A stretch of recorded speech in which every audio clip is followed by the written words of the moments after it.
हज़रत मुफ्ती ईद मोहम्मद रहमतुल्लाह अलैह 20 साला सारत में जो आखिरी 6-7 साल का अरसा है वो जिस तकलीफ में रहे, उनकी आंखों की बिनाई जा चुकी थी।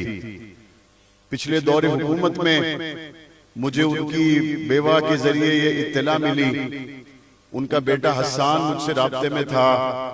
पता चला कि हजरत मुफ्ती साहब की एक आंख सही ऑपरेशन न होने की वजह से जाय हो चुकी है और दूसरी आंख खराब होती जा रही है। मैं उस दरखास्त को लेकर जो उनकी बेवा की तरफ से लिखी गई थी, चीफ सेक्रेटरी के पास गया, उस वक्त के वजीर आला के पास गया, लेकिन अफसोस सद अफसोस हमारी हुकूमतें जब कोई काम न करना चाहे तो डॉक्टर से ये लिखवा लिया गया कि मजीद इलाज नहीं हो सकता। और वक्त गुजरने पर इत्तला मिली कि हजरत मुफ्ती साहब की दूसरी आंख की बिनाई भी खत्म हो चुकी है। वक्त गुजरता गया, हजरत मुफ्ती साहब की तबीयत बिगड़ती चली गई। चलते चलते चलते चलते फिर वो वक्त आया जब जेल के अंदर उनकी दोनों आंखें बिनाई से महरूम हो चुकी थी। कभी ठोकर खा के कहीं गिर जाते, कभी ठोकर खा के कहीं गिर जाते।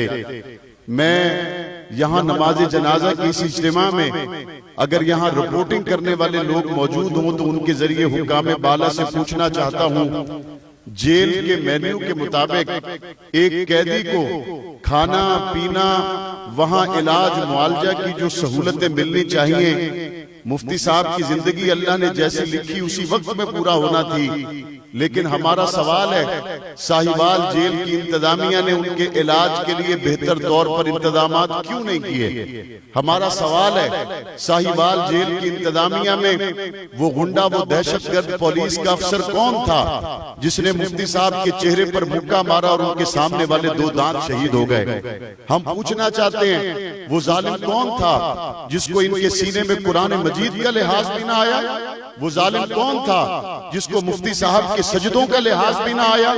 जब इनकी आंखों की बिनाई चली गई, हाय बाय करने की बजाय ये वो मर्द कलंदर था जिसने काल कोठरी में नाबीना होने के बाद अल्लाह के कुरान का हिफ्ज मुकम्मल कर लिया। वो ऐसा तकवे का पहाड़, वो ऐसी तकवे की सरजमीन, वो ऐसा अपनी जबीन नियाज से अल्लाह के हुजूर काल कोठरियों में सजदे करने वाला सुप्रीडेंट जेल, तुम्हें तो चाहिए था कि उससे दुआ करवाते। वहां साहिवाल की इंतजामिया को तो चाहिए था ऐसे फरिश्ता सिफ्त आदमी से अपने बच्चों के लिए और अपनी बख्शिश के लिए और अपने वालिदैन के लिए, मुल्क के लिए दुआ करवाते। तुमने उसको दवाई तक फराहम नहीं की, तुमने उसको जेल के अंदर जो एक कैदी की सहूलियात है वो तक न दी। तुम्हें पता नहीं ये उस मोहम्मद अरबी के नाम पर मुल्क बना है जिसने काफिर कैदियों की भी रात को आवाज सुनी तो हुजूर ने फरमाया इनके हाथों की रस्सियां ढीली कर दो, कि मोहम्मद इस बात को गवारा नहीं करता कि काफिरों की हाथों की रस्सियां टाइट हो और उसकी वजह से वो करा रहे हो। आज कलमे के नाम पर बनने वाले इस मुल्क में एक कुरान का हाफिज, एक दीन का आलिम, उलमा का उस्ताद, कुर्रा का उस्ताद किस तरह तड़प तड़प कर जान रब के हवाले कर गया। मैं कहता हूँ आज का दिन ईद मोहम्मद के लिए ईद का दिन है। आज का दिन ईद मोहम्मद के लिए कामयाबी और कामरानी का दिन है।